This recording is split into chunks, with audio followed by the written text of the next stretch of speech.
விரிவான விவரங்களை வழங்குவதற்காக நமது இணைப்பில் அவரது கருத்துக்களை பதிவு செய்வதற்காக மூத்த பத்திரிகையாளர் டிவி சோமு இணைந்திருக்கிறார். சார், குறிப்பா அமைச்சரவை விரிவாக்கம் செய்யப்பட இருப்பதாக தகவல் கிடைத்திருக்கக்கூடிய சூழலில் எந்தெந்த கட்சிகள் இடம்பெற வாய்ப்பு இருக்கும்? தற்பொழுதைய அரசியல் சூழலை கணித்து உங்களுடைய பார்வை என்ன சார்? வெளிப்படையாக ஒரு அழைப்பு கொடுத்துருக்காரு. ஆதரவு நான் காங்கிரஸ், விசிக இந்த மாதிரி இதுல குறிப்பா விசிகாவை தரப்படி ஆலோசிக்கிறதா ஒரு தகவல் வந்திருக்கு. அதுல என்னன்னா, நம்மளுடைய கருத்து என்னன்னா, ஒரு அமைச்சரவையில பங்கு பெறுறது அவங்களுடைய விருப்பம். அது அவங்கவுங்க கட்சி எடுக்க வேண்டிய ஒரு முடிவு. அது அதே நேரத்துல நான் தொடர்ந்து நம்ம சொல்லிட்டே இருக்கிற ஒரு விஷயம் தான், எம்பியா இருக்கிறவங்க எம்எல்ஏ தேர்தலில் போட்டிடுறது, எம்எல்ஏ தேர்தலில் இருக்கிற வெற்றி பெற்றவங்க எம்பி தேர்தல் வர்றது, ஒரே தேர்தலில் 2 தொகுதியில போட்டிடுறது, இப்படி இடைத்தேர்தல் வருவதற்கான ஒரு காரணமாக, தேவையில்லாத ஒரு காரணமாக அரசியல்வாதிகள் செயல்படுவதை தொடர்ந்து அது எந்த கட்சி பண்ணாலும் சரி, பிரதமர் மோடியோ, எதிர்க்கட்சி ராகுலோ, இங்க முன்னாள் முதலமைச்சர் ஜெயலலிதாவோ யாரும் செய்தாலும், இப்ப சமீபத்துல விஜயோ, அதை நம்ம தொடர்ந்து கண்டிக்கிறோம். அது மாதிரி இப்ப திருமாவளவன் தான் அமைச்சர் ஆகணுங்கிறது இல்லை. அவங்க முடிவு பண்ணா அது 2 எம்எல்ஏ இருக்கிறாங்க, அவங்க ஆகலாம். இப்ப இவரு இதை ராஜினாமா பண்ணிட்டு அதை ஒரு இதுல போட்டிடுறதுங்கிறது இல்லை. அதை பரிசீலனை பண்றது நல்லது. அந்த எம்பி பதவி காலம் முடிஞ்சதுக்கு அப்புறமேலுங்கிறது வேற. இது மக்கள் தலையில வீணான செலவை யாரு பண்ணாலுமே மக்கள் தலையில செலவை கொட்டுற மாதிரியான ஒரு விஷயம். இதுக்கு பின்னால் இருக்கிற அரசியல் அப்படின்னு பார்த்தோம் அப்படின்னா, இன்னைக்கும் விசிக, சிபிஎம், சிபிஐ, ஐஎம்எல் எல்லாம் என்னன்னா, நாங்க விடுதலை திமுக கூட்டணி அப்படிங்கிறதையும், பல விஷயங்கள்ல நாங்க உதாரணமாக அதிமுக அமைச்சர்கள் சேர்த்தால் நாங்கள் ஆதரவை திரும்ப பெறுவோம் அப்படிங்கிற மாதிரி கம்யூனிஸ்டுகளும் சொல்லிட்டு இருக்கிற ஒரு சூழல்ல, இப்ப இந்த வெளியில ஆதரவு பெறக்கூடிய கட்சிகளை நம்ம பக்கம் அமைச்சரவை கொடுத்து இழுத்துக்கலாம் அப்படின்னு நாங்க நினைக்கிறாங்க. இதுல அரசியல் ரீதியாகவும் நினைக்கிற ஒரு கணக்கு இருக்கு. என்ன அப்படின்னா, இப்ப திமுக அணியில் இருக்கிறோம்னு சொல்லக்கூடியவங்களையே அமைச்சர் ஆக்கிட்டோம் அப்படின்னா, நாளைக்கு இந்த அரசை விமர்சிக்கக்கூடிய போது திமுக இந்த அமைச்சர்களும் சேர்த்துதான் விமர்சிக்கணும். அந்த பொறுப்புக்கு அவங்களும் அந்த விஷயங்களுக்கு பொறுப்பா ஆவாங்க. ஸோ அந்த பக்கம் இருக்கக்கூடியவங்கள தனக்கான விஷயத்துக்கு கொண்டு நிறுத்தலாம் அப்படின்னு அந்த ஒரு கணக்கா இருக்கும். அடுத்தது ஆதவர்ஜினா சொல்லியிருக்கிறாரு, அமைச்சரவையில் திரும்ப இடம்பெற வேண்டும் அப்படின்ட்டு. இதே ஒரு மீட்டிங்ல கூட்டணி ஆட்சின்னு சொன்னப்பயே என்ன சொன்னாருன்னா, திருமாவளவன் இந்த மாதிரி விஷயங்கள் தனிப்பட்ட முறையில கட்சியும் தனிப்பட்ட முறையில் நபர்களுக்கு இடையே இல்லை, 2 கட்சி தலைவர்களும் இல்ல நிர்வாகிகளும் பேசி அது செய்ய வேண்டிய விஷயம் அப்படின்னு இது வெளிப்படையா பேசிருக்கிறாரு. மறுபடி இது எந்த அளவுக்கு சரின்னு தெரியல. ஆனா விடுதலை சிறுத்தைகள்ல முந்தி மாதிரி இப்ப அதுக்கு எதிர்ப்பு தெரிவிச்ச மாதிரி தெரியல. நாங்க இதுக்கானது ஆலோசனை இருக்கிறோம்ட்டு. மறுபடியும் என்ன என்னுடைய வேண்டுகோள்னா, தயவு செய்து 2 எம்எல்ஏ இருக்கிறாங்க விசிக்கல, அது மாதிரி அமைச்சரவைனா அவங்களுக்கு கொடுங்க, அது உங்க விருப்பம். ஆனா இன்னொரு தேர்தல் மக்கள் பணத்தை செலவு பண்ற ஒரு விஷயத்த மற்றவங்க பண்ணிருக்காங்களே அப்படின்னு கேட்பாங்க. மற்றவங்க பண்ற எல்லா விஷயமே நம்ம பண்ணணும் இல்லையா? ஒண்ணு, ஒருவேளை திருமாவளவன் முதலமைச்சருக்காக வரக்கூடிய ஒரு வாய்ப்பு இருந்தால் அவர் இந்த எம்பி பதவியை விட்டுட்டு வந்திருக்கலாம். அதாவது எதுலையுமே ஒரு விதிவிலக்கு உள்ளது இருக்குல்ல. இதுல அமைச்சராக ஒரு ஆகி ஒன்றும் மாறுதல் வரப்போறது இல்லை. ஒரு முதலமைச்சராக வந்தார் என்றால் நிச்சயமா அது ஒரு அரசியல்ல ஒரு நல்ல ஒரு மாற்றத்தை ஏற்படுத்தும். ஏன்னா இப்ப உத்தரப்பிரதேசல, அதாவது இந்தியா சுதந்திரம் அடைஞ்சதுல இருந்து மாநிலங்கள்ல இது வரைக்கும் 8 பட்டியலத்தவர் தான் முதலமைச்சர் ஆகிருக்கிறாங்க. அதுல கொஞ்சம் அதிக காலம் இருந்தது மாயாவதி. 25% இருக்கக்கூடிய ஒரு நாட்டில் இதான் நிலைமை. ஸோ முதலமைச்சர் பதவிக்கு இவர் வந்தார் அப்படின்னா அது பல்வேறு நல்ல விளைவுகளை ஏற்படுத்துவதற்கான வாய்ப்புகள் இருக்கு. ஆனா அதுக்காக தன்னுடைய அந்த எம்பி பதவி அவர் விடலாமே தவிர, ஒரு அமைச்சர் அப்படின்னா அதிகபட்சம் என்ன கொடுத்துட போறாங்க? அதை தவிர துணை முதலமைச்சர் சொல்லுவாங்க. துணை முதலமைச்சருங்கிறது சட்டபூர்வமானதே கிடையாது, அது நமக்கு தெரியும். அதனால இதை அவர் பரிசீலனை பண்றது நல்லது. இந்த 2 பேர் இருக்காங்கல்ல யோசிச்சு அவங்களுக்கு பதவி கொடுக்கலாம்.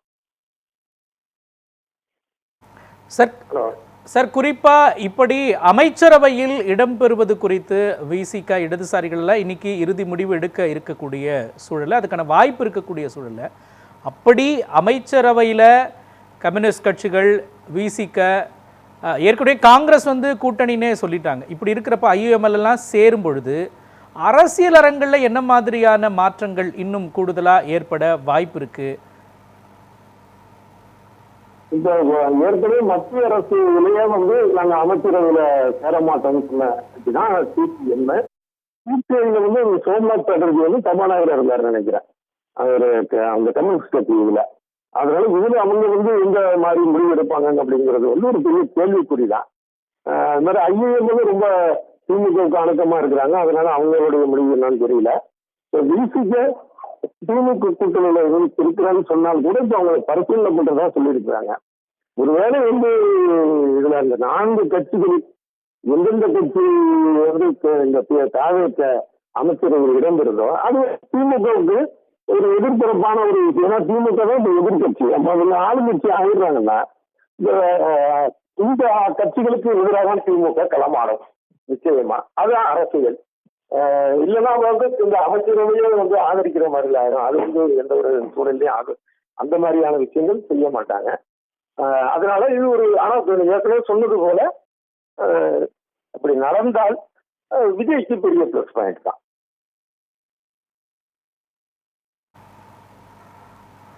சார், குறிப்பா அதிமுக வந்து சட்டமன்றத்திலேயே இருவேறு நிலைப்பாடுகளை 25 பேர், சிபி சண்முகம், எஸ்பி வேலுமணி தரப்புல 25 எம்எல்ஏக்கள் இருக்கிறாங்க.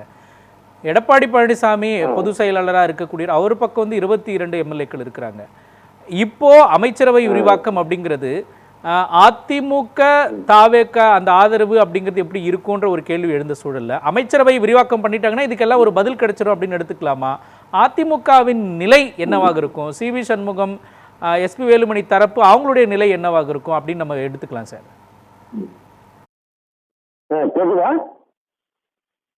பேசலாம் சார், சொல்லுங்க. அதாவது ஒரு பக்கம் பார்த்து இப்ப 2 தரப்பிலும் சமாதானத்துக்கான ஒரு விஷயங்கள் போற வாரம் சொல்றாங்க. அது எந்த அளவுக்குன்னு தெரியல, எந்த அளவுக்கு நம்புறதுன்னு தெரியல. ஏன்னா பெரிய பிளவு தான் அது இந்த 2 தரப்புலையும். ஒருவேளை இந்த பிளவு நீடித்தால் கூட இப்ப கணிசமான எம்எல்ஏக்கள் 2/3 இல்லாட்டியும் கணிசமான எம்எல்ஏக்கள் வந்து இங்க இருக்கிறாங்க. அப்படிங்கிறப்ப அவங்களுக்கு அமைச்சர் பதவிகள் தரலாம். அதுக்கப்புறம் கோர்ட்டு கேஸ் இந்த மாதிரி விஷயங்கள். அதுல விஜய்க்கு என்ன ஒரு வசதியா இருக்கும்னா, இது இந்த திமுக வந்த கட்சிகள் பாத்தீங்கன்னா காங்கிரஸாக இருக்கட்டும், மற்ற கட்சிகளா இருக்கட்டும், இதுல 13 எம்எல்ஏக்களுக்கு 5 கட்சிகள் இருக்கு. அது ஒரு காம்போ மாதிரி. ஸோ அதை மேனேஜ் பண்றதை விட ஒரு ஒட்டுமொத்தமா எஸ்பி வேலுமணி பக்கம் இருக்கக்கூடிய எம்எல்ஏக்கள் வந்தாங்கன்னா அதை டேக்கிள் பண்றது அரசியல் ரீதியாக சரி, அது ரொம்ப ஈஸியா இருக்கும் விஜய்க்கு. அதனால அந்த மாதிரியான ஒரு முயற்சியும் இவங்க தொடரலாம். ஏன்னா இவங்களுக்கு வந்து 234 ஒரு எம்எல்ஏ, அதாவது விஜய் 2 தொகுதிங்கிறதுனால ஒரு தொகுதி போக 118 இல்ல 117 இருந்தாலே போதுங்கிற சூழல்ல திமுக கூட்டணியில் இருந்த கட்சிகள்லாம் வந்து 120 வரைக்கும் இவருக்கு மெஜாரிட்டி கிடைச்சிருச்சு. அதுக்கு அப்புறமும் அமமுக எம்எல்ஏ வந்து தூக்குனாங்க. அப்படிங்கிறப்ப இவங்க வந்து இந்த அதிமுக தரப்புல இருந்து வந்தாட்டும் சந்தித்தாங்க. இவர் எம்எல்ஏக்களை சந்திச்சாரு முதலமைச்சர் ஜோசப் விஜய். ஸோ அதனால இந்த அதிமுக எம்எல்ஏக்களுக்கு அமைச்சர் பதவி கொடுத்து அவங்களை தன்னோட தக்க வச்சுக்கிறதுக்கான ஒரு வாய்ப்பு இருக்கு, அதை மறுக்க முடியாது. அதை தாண்டி அதிமுக கட்சி ரீதியாகவும் பாத்தீங்க அப்படின்னா நீங்க செயற்குழுவை கூட்டுங்க அப்படின்னு சொல்லி இவங்க சொல்றாங்க. இந்த வேலுமணி தரப்பு அவர் அதுக்கு மறுத்துட்டு இருக்கிறாரு, தள்ளி போட்டுட்டு இருக்கிறாரு. ஆனால் அதிமுக பைலாப்படி 1/3 இவங்க விரும்புறாங்கன்னா, கையெழுத்து போட்டு கொடுத்தாங்கன்னா அடுத்த 30 நாளுக்கு உள்ளார பொதுக்குழுவை கூட்டியாக வேண்டியது இருக்கு. அதுல வந்து இவங்க எஸ்பி வேலுமணி தரப்பு வந்து தங்களுடைய ஒரு செல்வாக்கு நிரூபிச்சுட்டாங்க, அவங்க எல்லாம் வாக்களிச்சுட்டாங்கன்னா அந்த பொதுச் செயலாளர் பதவியே அவருக்கு போயிடும். அப்ப எஸ்பி வேலுமணியோ இல்ல சிவி சண்முகமோ வரலாம். அப்படிங்கிறப்ப அது இன்னும் கொஞ்சம் வசதியா போயிடும் விஜய்க்கு. ஏன்னா அங்க வந்து சட்ட சிக்கல் எதுவுமே இல்லை அப்படிங்கிறப்ப, அதனால நடக்கலாம். உங்களது கருத்துக்களை இணைப்பில் வந்து பதிவு செய்ததற்காக நன்றி திரு டிவி சோமு.